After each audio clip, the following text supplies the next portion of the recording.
For some time after the invasion of Britain by Julius Caesar, 55 BC, no proper steps were taken by the Romans to reduce to submission the northern portion of the island. The civil war in Rome, which resulted in the establishment of a monarchy under Augustus, prevented the Romans from making further attempts upon Britain, for Augustus was unwilling to endanger the empire by extending its limits. At length, however, the Emperor Claudius, remembering the island, sent over an army which carried the Roman line beyond the Thames. Later in the same reign, the Romans subdued an insurrection among the Brigantines, a nation which inhabited Lancashire, Yorkshire, and the other northern counties. The kingdom of the Brigantines extended to Longdendale, where it was bounded by the territory of the Cornavii, another ancient British tribe who were masters of Cheshire and several other counties to the south of the Brigantine line. These warlike tribes again rose in opposition to the Romans, but were finally subdued by Julius Agricola, who, coming to Britain about the year 79 AD, took possession of Cheshire and occupied the county with his own legion. He is supposed to have either led or sent a strong force of soldiers to overcome the inhabitants of Longdendale, and one outcome of this expedition was the series of incidents narrated in the following legend. It would be about the year 80 AD when the Romans advanced up the northeast horn of Cheshire to attack the people of Longdendale. Agricola heralded his coming by a summons to surrender, which was met by a defiant refusal from the haughty Britons. Proud of their country and her great traditions, the local Britons determined to fight for their freedom to the last, preferring death in battle to slavery beneath the yoke of Rome. "Tell thy proud chief that the sons of Britain are warriors and free men. Free men will they live, and free men die. Never will they submit their necks to the yoke of the eagle. Rather will they perish on the spears of the legionnaires." Thus spoke Edas, the son of Atli, the brave hill warrior, who was chief of the Britons in Longdendale. The Roman heard, and, proud and haughty though he was, could not help admiring the heroic audacity of the white, half-naked savage who stood before him. Edas, son of Atli, was a finely built man, 6 feet and more in height, broad of chest and stout of limb, and standing thus with no garment save a covering of wolfskin about his loins, the beautiful proportions of his frame stood out with the clearness of a statue. His long hair hung loose about his shoulders, shining golden in the sunlight, and truly was it said of him that no hero of the old time was more glorious to look upon. For a moment the Roman paused. Then at length he spake. "Why battle with the legions? Why fight against fate? Why not live as free men? To be a citizen of Rome is to be a free man indeed, a citizen of an empire which rules the world. Welcome the eagles and live, but resist the legions, and what then?" "Then," replied Edas, "we shall at least preserve our honor. We shall at least remain free as our fathers were. We shall have the chance to emulate the deeds and die deaths as glorious as those of the heroes of whom the bards sing. And we shall not live to see our wives and daughters dishonored by the ruthless soldiers of Rome." He looked the Roman full in the face, and the emissary of Agricola flushed with anger at the implication contained in the chief's concluding words. "Is that all?" he asked. "Is that thy message to Agricola? Not peace, but war?" "War," answered the chief fiercely. "War to the death against the Romans." "So be it. The legions will surely come. Farewell." A short time only elapsed after the dispatch of this defiant declaration, ere the British outposts brought news of the Roman advance. Perfect master of the art of war, Agricola left nothing to the last moment, and the same day which brought the message from the Britons saw the Roman army in motion. The troops marched along the course of the Mersey and halted for a space at Stockport, where they afterwards built a strong station. Then they moved on, still following the stream, and passed up the banks of the river Ethero until the great basin of the Coombs Valley lay before them.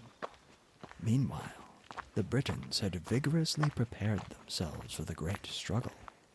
Over the heathery wastes of the hills, into what are now the counties of Lancashire, Yorkshire, and Derbyshire, through the thick forests where wolves, bears, and other wild beasts of prey lurked, went the war message of Edas the chief, rallying the warriors to battle. For once the tribal jealousies were forgotten. Feuds vanished in face of the common danger, and brigantines joined with Cornavii to offer a united front to the common enemy. For days succeeding the arrival of the Roman herald, there was a great massing of warriors, fleet-footed, graceful men from the Cheshire Plains, big, wild men from the mountains which lie to the north and east of Longdendale. Day and night, the forest altars and the stone circles of the Druids, which stood amid the heather on the summit of the Coombs, were constantly the scenes of sacrifices and other savage rites of Druid worship. Young men and maidens were slain by the golden knife of the Archdruid, and their spirits passed, with the strains of weird singing, to intercede with God for the cause of Britain. All day the bards sang the songs of old, and at night the ghosts of buried heroes sailed past on the wings of the wind. Thus were the hearts of the British warriors strengthened for the battle which was to come. Night fell, and the forests of Longdendale were full of the white, fierce warriors who moved silently yet swiftly in the direction of the Coombs. It was the last night of peace. On the morrow, the songs of war would arise, and brave men would die. Also, it was the night of sacrifices, and the Druid altar, that strange group of stones now known as the Robin Hood's picking rods, would witness the supreme sacrifice, the offering to the gods of that which was most dear to the hearts of the Britons. That day, just before the setting of the sun, our Wari, the fleet-footed, had bounded into the camp with the lightness of the deer, bringing tidings of the Roman advance. The legions would attack on the morrow, and so that night must be a night of sacrifice, the greatest sacrifice of all. Caledon, the ancient Druid, had summoned the Druid priests to the sacred groves of oak, and the warriors were bidden to gather about the altar shortly before the rising of the moon. In the wood near the dwelling of Edas stood the chief. By his side was a maid, Nesta the Fair, the beloved of Edas son of Atli. Soon, if the gods willed, she would become his bride. Meanwhile, she was the fairest maid in all Britain, and even the voluptuous Romans sang her praises about the campfires at night. Edas son of Atli spoke of love, and Nesta the Fair drew close to his breast. Her arms were about his neck, and the lovers kissed. Edas son of Atli and Nesta the Fair were happy. Presently a voice was heard, and the maiden started. It was the voice of Caledon, ancient Druid, and he called for Nesta the Fair. "The gods have need of thee," he cried. "They have sent to me their message, and they ask as a sacrifice the beloved of Edas, the bride of the chief." The voice of the Druid was stern and terrible. Edas the chief stood like one bereft of reason. Only Nesta the Fair remained calm. "It is the will of the All-Giver," she said and sighed. "Yet I had dreamed of happiness and love." Again the voice of Caledon cried, "What greater happiness can a maiden have than to be the chosen of the gods?" But Edos flung his arms about the maid. "She is too young, too fair to die," said he, his voice breaking with agony. "Druid, it shall not be." For a moment the priest stood silent. Then the words fell from his lips in an angry torrent. "Art thou a coward, Edas, son of Atli? Must the daughters of the poor be offered for sacrifices, and shall the mighty ones of the earth escape? Shall the gods ask the consent of Edas before they select themselves a holy bride? And thou, Nesta, art thou not a daughter of a race of kings? Is not the blood of Hugh the Mighty in thy veins, the blood of heroes who feared not, death least of all? Maiden, I tell thee the gods demand it. Only by thy death can the Romans be overthrown, and Britain remain free. And behold, the moon is even now in the sky. The hour of sacrifice is come." Nesta the Fair flung her arms about her lover and kissed him. "Farewell, my heart," she cried. "The gods prosper thee, and give thee a hero's death at last." In another moment she was gone, and Edos, who knew the power of the Druids, fell on the ground and sobbed. The wild warriors hurried on and gathered in silence about the altar of sacrifice. There, between the upright stones, was bound the form of Nesta the Fair. About her were the white-robed Druids, and Caledon the priest stood near her on the altar. The voice of Caledon rose, and the multitude drew their breaths to listen. "To thee, dread All-Giver, master of life and death, we offer now the fairest maid in all the Isle of Britain. We give to thee our best beloved. Better far is it that she should become thy bride than fall into the power of Roman ravishers. Deign to accept her blood as the price of British victory. May our spears be dyed in the blood of the eagles, and may the Roman legions be swept away before the rush of our warriors, even as the leaves scatter before the wind." So he chanted, and then, as the moonlight fell in a slanting beam upon the snow-white breasts of Nesta the Fair, he raised the golden knife, plunged it deep in the maiden's heart, and the spirit of the bride of Edos passed beyond the mountains to the land of rest. Then Caledon turned to the warriors. "Sons of Britain," he cried, "the gods have accepted your sacrifice.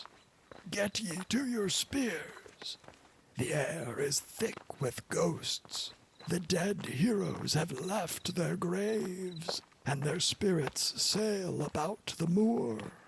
Sing ye the songs of the heroes who died for Britain, for on the morrow the blood will flow like water, and it is well that ye know how to die. The victory will be as the gods decree, but end the battle as it may, see that the bards have a glorious song to sing of you, and let not the ghosts of your fathers be ashamed when they greet you in the afterworld." Silently the warriors filed away, and, as they laid themselves to rest, the bards sang of glorious deeds.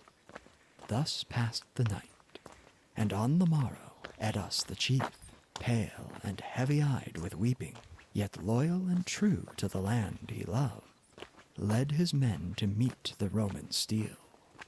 Now the British army was gathered upon the level summit of Coombs, which runs crescent-shaped about the northern end of the valley, and commands the whole land beneath.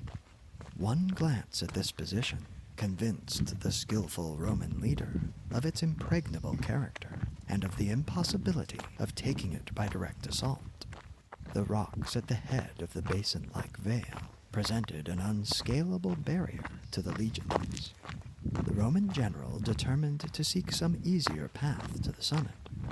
He moved his men to the right, and, working his way up the gentler slopes about Ludworth, reached the high ground which stands level with the crest of Coombs. Here, gathering his men in battle array, he prepared for a final assault upon the British lines. But the British, finding that the Romans were not inclined to attempt the impossible task of scaling the rocks, and seeing no further advantage in maintaining their position, moved rapidly towards the west and met the Romans on the Ludworth moor. Chanting their wild songs of battle, the warriors charged upon the Roman line. Again and again the warriors charged, but the legions stood firm, and the slaughter was horrible to see. The Britons fought for freedom, which was dearer to them than life, and few who went to battle that day returned home to tell the tale. It is said that the British army was annihilated, and certainly that was the last great fight between the Romans and the Britons which took place in this part of the country.